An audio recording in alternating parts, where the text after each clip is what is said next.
Look at that shit, you could see it. Yeah, maybe from this angle. Oh yeah, look at that. It's not good.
All right, so that wraps up this install with the new radiator and the hoses.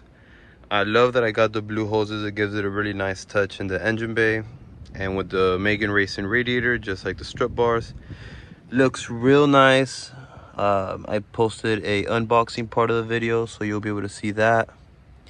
Looks nice and sweet, fit real nice, and we're back on the road. Something else I found out actually while the car was sitting was it sat for 5 days and the battery ended up draining, so I got a new one coming in today. Other than that, we're good to go, and I'm hoping not to have to touch this for a pretty long time now. Let's go, catch you on the next one.